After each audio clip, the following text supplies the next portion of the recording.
Hey everyone, it's Kelly here, and in this tutorial I'm going to share with you my start to finish Lightroom editing process of this photo that I took recently in my neighbor's front yard. Okay, so to get started, the first thing that I want to do is I want to crop this photo a little bit. I love that the flower here in the center, that was my focal point. I love that it's more towards the background of the photo instead of right up in the foreground, but I also think it's getting just a little bit lost kind of in the mix of all the other flowers. So I think if I crop it a little bit, it'll help kind of show that that's the focal point of my photo. So I'm going to click on the crop tool, and I'm going to click on this 8:10 aspect ratio. For vertical photos, I really prefer the 8:10 over like the longer, skinnier 9:16 or, just the regular 2:3. Okay, so I definitely want to capture this top portion, which was sunlight kind of coming in through the trees. I love that bokeh effect there. And I'm just going to grab this handle and I'm going to pull up a little bit just so that I can get this flower a little more centered. I might pull it down just a bit. I'm kind of trying to keep both things in the image here. I might have to lose a little bit of that top part to make a better composition, but that's okay. I think something around here. Let me just go ahead and hit enter on my keyboard. And yeah, I like that. I think what I'm actually going to do is move the flower here sort of directly in the center of my frame, kind of framed by these two larger pink flowers that are in the background. So let's see if I do something like this. Yeah, I think that's great. Actually, let me just zoom out just a little bit more. What I like is the idea of this kind of jungly feeling of just millions of flowers going everywhere, because that's exactly how her front yard was. It was so pretty and the light was so pretty. So I definitely want to retain some of that jungly piece because that's what I loved about it. So yeah, I think this will work. I think this will be just great. All right, so with my photo cropped, the next thing that I'm going to do is I'm going to assign it a profile. Now this is something that I haven't really worked with in some of my past editing tutorials. It's a relatively new feature in Lightroom, maybe in the last 6 months to a year. It's super fun to play with. So what is this profile? Well, basically, it's a way for Lightroom to interpret raw image data into a finished image. So I shoot in RAW. That means my camera is not applying any information to the finished image. So when I bring it into Lightroom, Lightroom has to interpret it or sort of translate it from the raw image file into this image that we're seeing on the screen. And profile is just different sorts of translations. They are super fun to play with. It's right here in this basic panel. It's at the top, and if you click on this little drop down, you can see that I've got some favorites saved up here, but if I go ahead and click on browse, that kind of expands that menu, and you can see there are tons of choices here. So there are some basic raw profiles that you can choose from, and then there are some more that are trying to remain faithful to whatever the camera was capturing. But then there are more artistic ones, using my air quotes here, and you can see here I've got the grid view up. You could look at them in a large list like this. You can also look at them in a small list. I kind of like this grid view because it gives you a little bit of a preview of what it's going to look like. Or we could also look at the large. You can see a few more.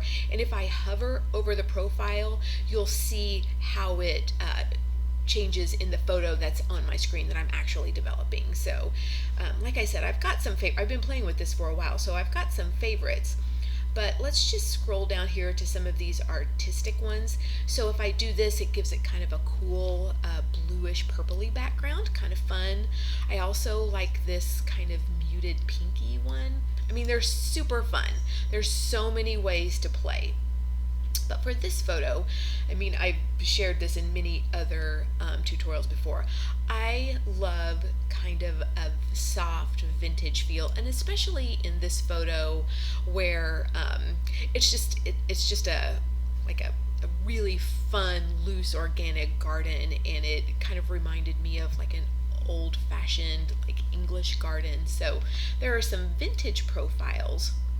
And the one that I am really liking right now is this first vintage option.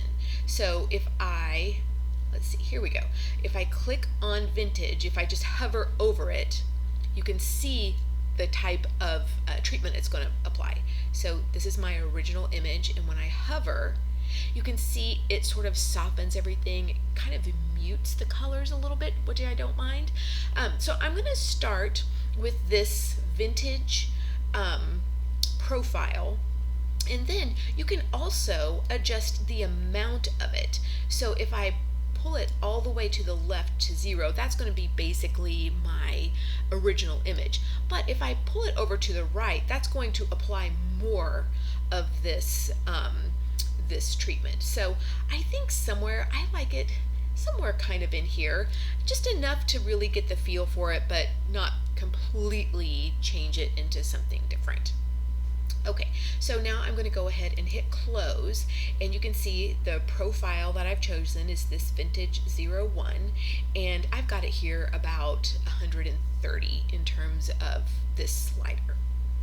Okay, so now that's applied this basic profile and treatment. Now everything I do beyond that is going to be similar to some of the tutorials that I've done before.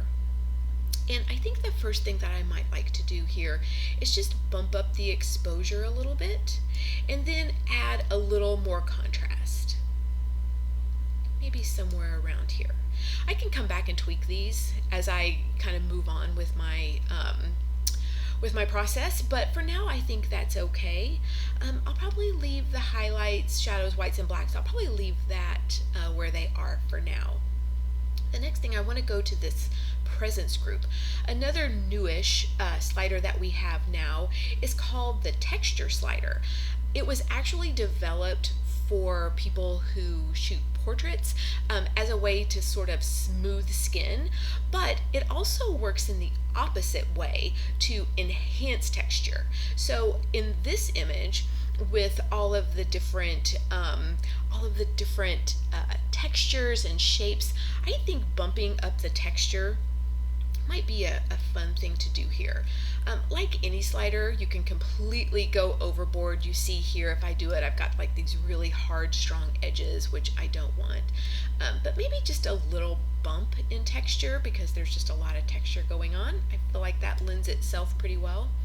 And I'm also going to bump up the clarity in the image.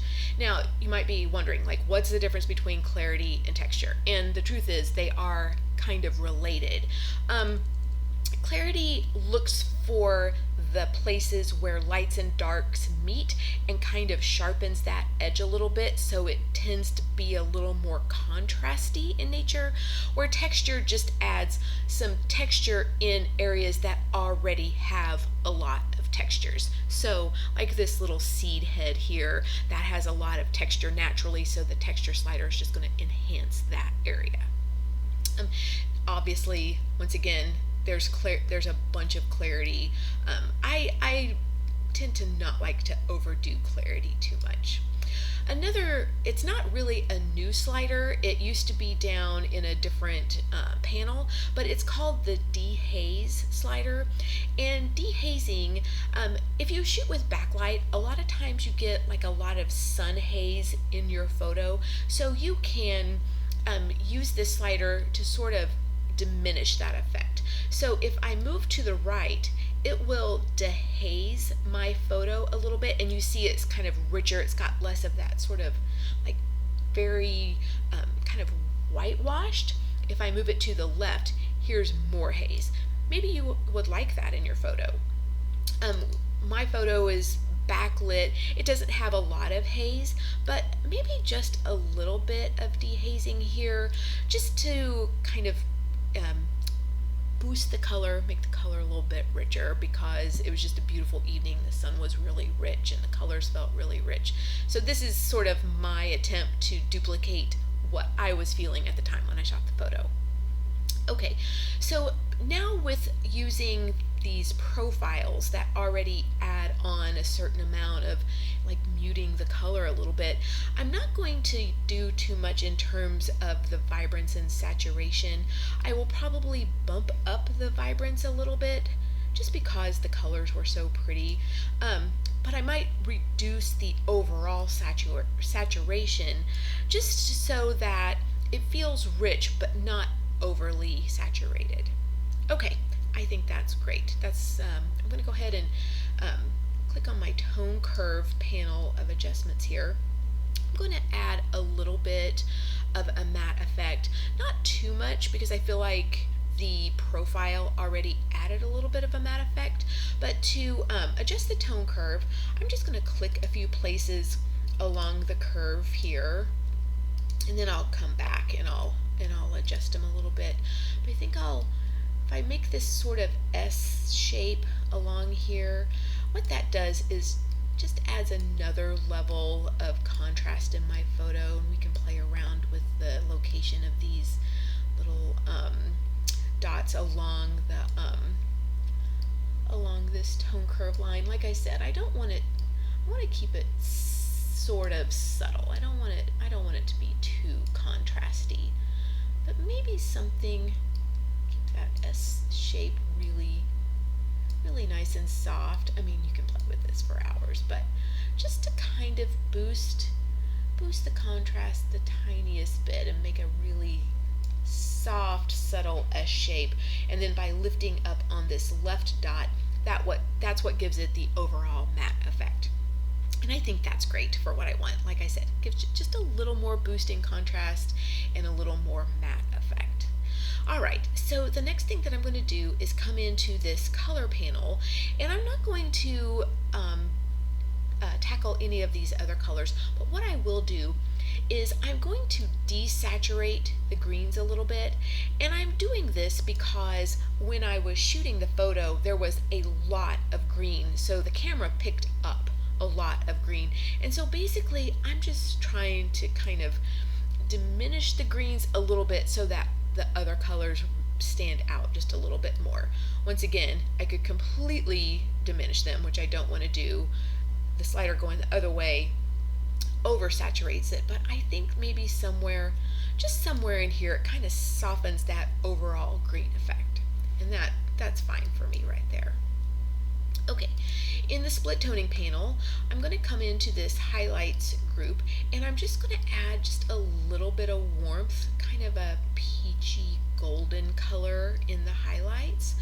Oh, I don't know, maybe something here-ish. I'm going to keep it really subtle. I don't want to saturate that too much, so maybe somewhere around there.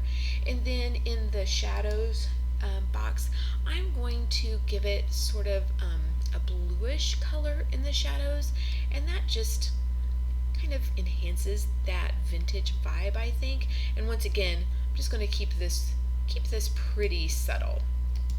I click this little box here. This is without split toning, and this is with split toning. So, like I said, just keeping it really super subtle. Alright, in the detail group here, I am going to add some sharpening. It's a pretty well exposed photo and my focus is pretty good, but most digital images can benefit from some sharpening. So what I like to do is I like to move the sharpening to the right a good amount, and then what I do is I hold down the Option key on my keyboard, or it would be Alt on a PC, and then I'm going to move this masking slider to the right, and you can see where the sharpening is going to happen. And so obviously I want a good amount of sharpening on the main flower, my focal point, but I'm going to mask off quite a bit of this because I don't want to sharpen a bunch of the other details. So I think somewhere in here is just fine. Yeah, and then once again, if I turn off the sharpening here and turn it back on, it's subtle, but it just adds a little more definition in those areas. I need to turn my split toning back on too. There we go. Okay, the next panel that I'm going to choose is the lens correction. I usually use the default settings here. It'll pick out my Canon macro lens pretty easily.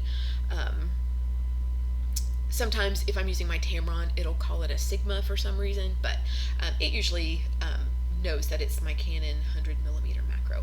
I'm going to come back here to detail real quick. I forgot to do one thing. I shot this in the evening with an ISO of about 800, and if you look closely, especially with the texture and the sharpening and the clarity that we've done, it's a little bit grainy here, and that's one of the drawbacks of using a high ISO. So I'm just going to add some noise reduction, kind of smooth out those areas in the background. And you can see it's just lost some of that grainy effect, which is what I wanted. And I can play around with this a little bit. I use both the luminance and the color sliders, and I think that's just fine. Kind of just smoothed out that background. Yeah, that's going to be great. Okay, so I grabbed the lens corrections. I don't need to do anything in the transform panel. And in the past, I have shared tutorials where I use the post-crop vignette to sort of darken the edges and to bring the focus into the center of the photo, which in this case is, actually the focal point. But I'm going to do that just a little bit differently in this image, and I'm going to do it with the gradient tool. So if I come up here, it's this little rectangle, and what I want to do is I want to darken the right and left edges, and I want to darken the lower portion because they were naturally a little bit darker. The sun was coming up, or the sun was coming in from the top portion of the photo. So I just chose this darken option, and then it defaults to this -30, so I'm just going to go with the default for now.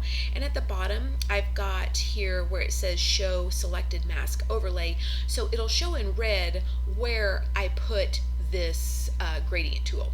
So I'm just going to click outside of my photo, and I'm going to drag up, and you'll be able to see in red there, or kind of highlighted in that red, is where it's applying the darkening. So I'm going to turn that off so I can see the actual effect on my photo versus where it's applying. And I might just go ahead and darken that a little bit more. And then what I want to do is I want to do the same thing, but just come in here from the left, and notice I'm just darkening here along this edge. It's a pretty wide gradient, so it's going to be subtle and kind of feathered out. It's not going to be really harsh. If I pull this gradient tool back, it's going to be really harsh, like more of a block. That's not what I want. I want it to be kind of just softly darkened around the edges. So I'm going to come back here off of that flower. That's my focal point. And then I'm also going to do the same thing. I've kind of done it in a V shape. And so I've gone ahead and done it on the right side, and it's just kind of darkening along this right side. Okay, so if I click done, you can see that it's darkened along the edges and along the bottom. If I use the / key on my keyboard, here it is before any adjustments, and here it is after all of my adjustments. Okay, so one last thing I'm going to do is I'm going to use this radial filter here, and I'm going to apply a little more light as kind of mimicking the way the sun's rays were coming into the scene that I was shooting. So I'm going to click on radial filter, and I'm just going to drag an oval shape from the top of my image, and I'm going to just drag it over here with this little hand on this little dot. I can give it a little bit of a turn to kind of go with the way that the flowers or following or, tracking towards the sun. I'm going to click on the selected mask overlay. You can see where it turns red, where it's applying this lighter color. So I'm going to click off of that so I can see the effect on my photo. And then what I'm going to do is I'm going to pull it to the right. It remembered my settings from the gradient filter from before. So now I'm going to lighten this, and I want to lighten sort of this main center part of the photo. That's probably a little too much. That looks good there. If I click invert or deselect invert, it would lighten outside of the radial filter. I'm going to click invert because I want to lighten on the inside. Okay, the next thing I'm going to do is just feather this out. I don't want there to be like a harsh spotlight on the flower. I just want it to be softly a little bit lighter than the rest of the image. And then I'm also going to click on this color option here, and I'm going to give it just a little more warmth. You can see like how warm the light was coming in, and I think something kind of in here just to kind of accent that golden light that was coming through the trees. I think that would be really, really nice. So maybe bump it up somewhere in here. And I think that's great. I'm going to go ahead and click done. And now that I have most of these fine adjustments done, I think I am going to bump up the exposure just a tiny bit, because it really was just such a light, lovely, bright evening. And I think that I don't want it to be too dark and moody. I love dark and moody, but it doesn't tell the story of this photo. I'm going to actually come back here, and I'm going to pull my highlight slider to the left just so that I can retain some of the brighter details right here on the center of that flower. And I'm super happy with this. I think this really just, it feels like to me, or it looks like to me, the way it felt when I was taking the photo. So once again, the backslash key on my keyboard, here's before and here's after, and I feel like it brings the that flower in the center, kind of brings that into focus, kind of draws the eye inward, and it just has this great kind of vintagey, muted kind of look. And yeah, I'm super happy with this. So anyway, please let me know if you have any questions on my editing process. I'm happy to answer as best I can, and I thank you so much for watching, and I'll see you next time.